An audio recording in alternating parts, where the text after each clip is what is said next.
Hello दोस्तों, good evening. स्वागत है आपका आपके अपने YouTube channel create wealth with Atul में। मैं हूं आपका दोस्त अतुल गोयल। आज हम बात करेंगे टाटा ग्रुप से जुड़ी हुई एक कंपनी टाटा केमिकल्स के बारे में। काफ़ी फेमस ग्रुप स्टॉक है ये, अच्छे सेक्टर से बिलोंग करता है, केमिकल से बिलोंग करता है। और कैसा इसका आने वाला टाइम है, कैसे इसके फंडामेंटल्स हैं, किस प्राइस पे से लेना चाहिए और क्या आने वाले टाइम में ये हमें वेल्थ क्रिएट करके दे सकता है, क्या इसका रिस्क रिवार्ड रेशो बनता है, उस सब पे हम चर्चा करेंगे। तो सबसे पहले स्टार्ट करते हैं टाटा केमिकल्स के बारे में। इसके बारे में जानते हैं पहले फंडामेंटल्स कैसे हैं, उसके बाद टेक्निकल्स कैसे हैं, कैसा बिजनेस है इनका। स्टार्ट करते हैं टाटा केमिकल्स से। तो जैसे आप देख सकते हैं नंबर्स में, third largest soda ash producer globally. तो थर्ड लार्जेस्ट आप मान सकते हैं, अगर ग्लोबली थर्ड लार्जेस्ट तो क्या स्ट्रेंथ होगी इसकी। Asia largest salt works, 4600 employee across 4 continents, 14 manufacturing plants across the globe. आप देख सकते हैं स्ट्रेंथ कितनी अच्छी है। Third largest bag, third spot in responsible, Tata chemicals bag third spot in responsible business ranking 2020। तो काफ़ी अच्छी स्ट्रेंथ नज़र आती है ग्लोबल जब ब्रांड्स की बात करें। और ब्रांड्स इनके बहुत ही अच्छे हैं, प्रोडक्ट्स काफ़ी अच्छे हैं इनके। आप देख सकते हैं soda ash, allied chemicals, speciality जो केमिस्ट्री है उसके अंदर आने वाला टाइम बहुत अच्छा है। इसके बाद आप देख सकते हैं एनर्जी में है, और जो बैटरी से रिलेटेड फील्ड है वो बहुत ही अच्छा डोमिनेटिंग फील्ड है, उसके अंदर ये अच्छा काम कर रहे हैं। और टाटा केमिकल के प्राइस की बात करें तो 480 के आसपास ये बंद हुआ है। 477 जो था प्रीवियस क्लोज था, और 480 के आसपास 0.72% के आसपास की तेज़ी के साथ ये बंद होता हुआ नजर आया है। अब हम अपनी चेकलिस्ट पे बात करते हैं कि शेयर में इन्वेस्ट करने से पहले हमें क्या क्या चीज़ें देखनी है। अगर आप करंट वैल्यू की देखेंगे तो करंट वैल्यू दिखाई गई है कि करंट वैल्यू पे इन्वेस्टमेंट किया जा सकता है, क्योंकि इसकी फेयर वैल्यू कहीं ज़्यादा है। इस प्राइस के ऊपर भी इसकी जो है कीमत कम नज़र आती है।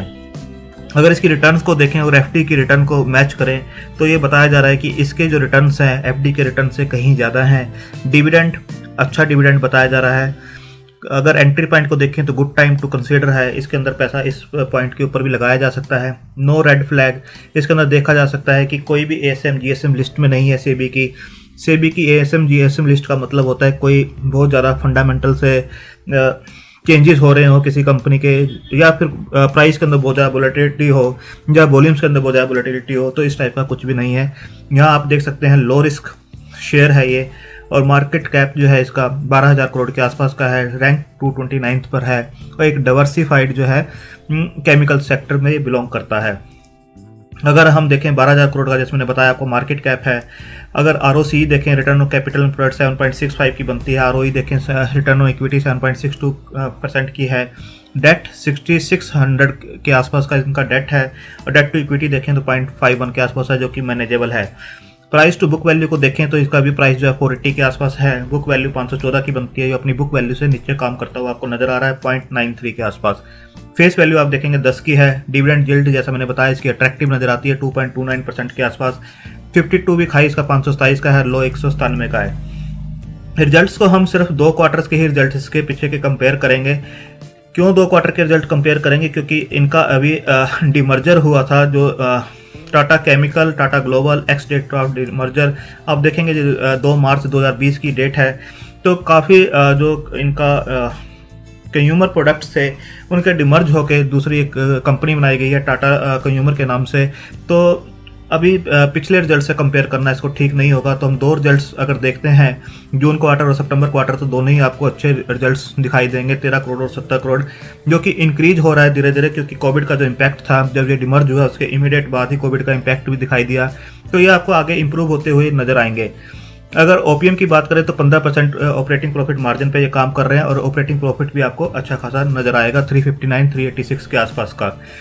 अगर इनके शेयर होल्डिंग पैटर्न को देखें तो प्रमोटर्स की जो होल्डिंग है 35.47 की है सितंबर क्लोजिंग पर।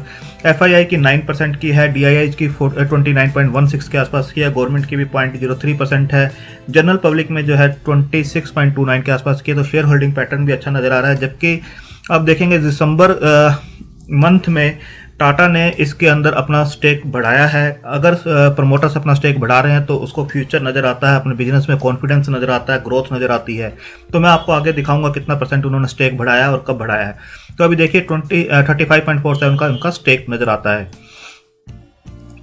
अब यहाँ देख सकते हैं Tata chemical recognised amongst India top 25 most innovative companies by CII for the second time in a row.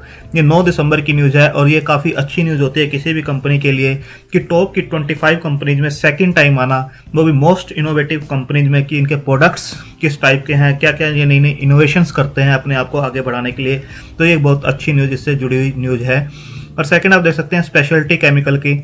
Speciality chemical segment would grow at least 5 times in next 10 years. Tata chemicals का कहना है कि नेक्स्ट 10 ईयर्स के अंदर 5 times जो है इनका speciality chemical business जो है ग्रो करता हुआ नजर आएगा।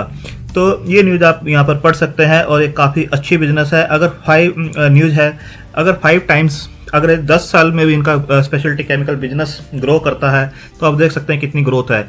और ये ग्रोथ कहाँ से आएगी? स्पेशलिटी केमिकल का मतलब है जो इलेक्ट्रिक व्हीकल्स जिसके लिए ये बैटरियाँ जो केमिकल्स ये बनाते हैं वहाँ पर एक अच्छा ग्रोथ इनको नज़र आता है और वो काफ़ी डिमांडिंग सेक्टर है, काफ़ी डोमिनेट करेगा इनको आगे और इनका काफ़ी अच्छा उसके अंदर मार्केट शेयर भी देखने को मिलेगा।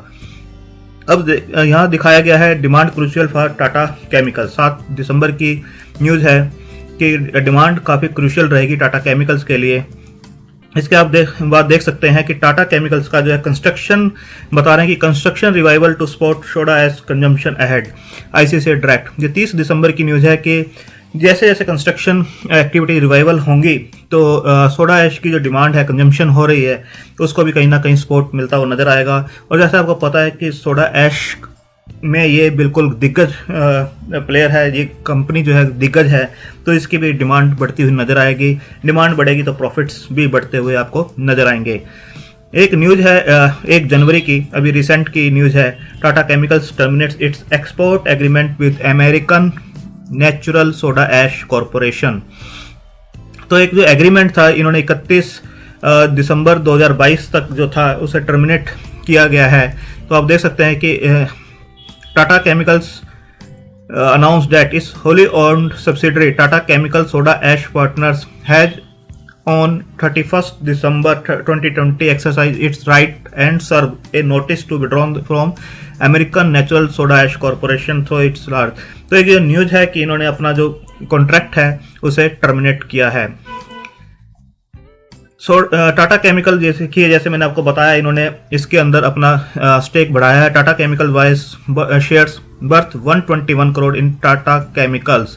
4 दिसंबर की ये न्यूज़ है 2020 की। वो जो शेयर होल्डिंग पैटर्न हमने देखा था वो सितंबर क्लोजिंग का था, उसके बाद ये न्यूज़ है। According to data available on NSE, Tata Sons bought 25,71,651 shares खरीदे गए हैं। किस प्राइस पे खरीदे गए हैं ये काफ़ी क्रूशियल होता है जानना। 471 रुपये 88 पैसे में खरीदे गए। अभी प्राइस आपको पता है 477-78 के आसपास का प्राइस इसका चल रहा है।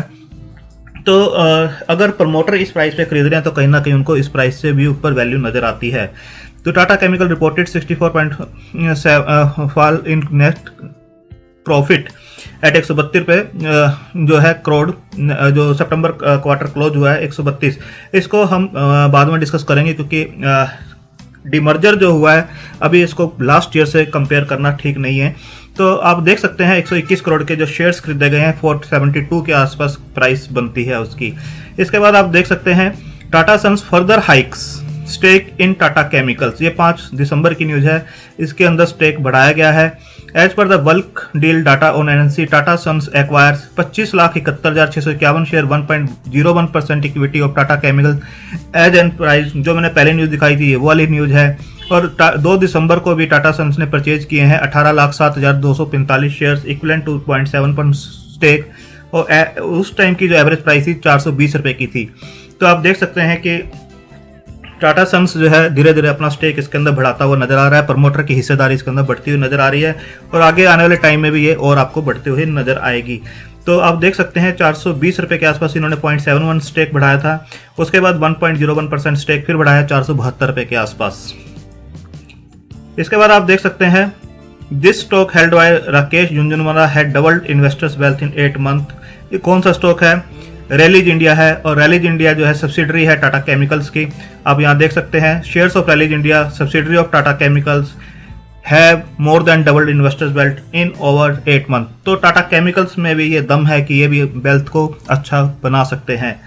अब जो न्यूज है इलेक्ट्रिकल व्हीकल्स को लेके, वो एक अच्छा सेक्टर बनता है, अच्छा स्कोप बनता है, तो टाटा केमिकल उसके अंदर कहाँ स्टैंड करता है वो भी हम देख लेते हैं। गवर्नमेंट है driven the growth of the EV segment, यानी इलेक्ट्रिकल व्हीकल सेगमेंट को गवर्नमेंट का काफ़ी फोकस है। आने वाले टाइम में पोल्यूशन से रिलेटेड जो है डीजल की गाड़ियाँ, पेट्रोल की गाड़ियाँ कम करके इलेक्ट्रिकल व्हीकल्स पे 2030 तक का जो टारगेट है इनका वो अच्छा बनता है। और उसके अंदर टाटा केमिकल्स जो है आप देख सकते हैं lithium iron battery manufacturing market में see a big move. Lithium ion battery manufacturing market में see a big move. Major giants Exide battery, HBL power system, Tata chemicals. Tata chemical का आप यहाँ नाम देख सकते हैं। लिथियम आयन बैटरी में इनका काफ़ी बड़ा जो है मार्केट शेयर ये एक्वायर करते हुए आपको नजर आएंगे। आने वाला टाइम जो है इलेक्ट्रिकल व्हीकल्स का होगा तो उसके अंदर बैटरी पक्का लगेंगी और लिथियम आयन बैटरीज लगेंगी, और उसके जो मैन्युफैक्चरर्स हैं उसके अंदर टाटा केमिकल का नाम भी काफ़ी अच्छा आपको देखने को मिलेगा। जो ये केमिकल्स बनाते हैं, जो स्पेशलिटी केमिकल्स हैं, उसके अंदर आपको बिल्कुल काम देखने को मिलेगा। तो आप देख सकते हैं कि टाटा केमिकल का जो चार्ट है उसको भी हम देख लेते हैं कि चार्ट किस टाइप से है इनका। अब यहाँ पर एक गैप देखेंगे कि यहाँ पर एक गैप नज़र आ रहा है चार्ट के अंदर, जो कि मार्च के मंथ का है। ये गैप किस लिए नज़र आ रहा है, तो आप देखेंगे कि एक डिमर्जर हुआ था, demerger of consumer business, but it means for Tata Chemicals. ये एक न्यूज़ थी, डिमर्ज हुआ था इनका जो कंज्यूमर बिजनेस था, टाटा कंज्यूमर बिजनेस अलग हुआ था और टाटा केमिकल से उसे निकाल के अलग से एक एंटिटी बनाई गई थी, उसके अंदर इसको ले जाया गया था। तो यहाँ पर उस प्राइस को डिफ्रेंशिएट किया गया है, इसलिए ये गैप नज़र आ रहा है। आप देखेंगे इस प्राइस पर भी जब ये लिस्ट हुआ था 304 रुपये के आसपास इसका प्राइस रह गया था और 339 रुपये उस दिन हाई बनाया था।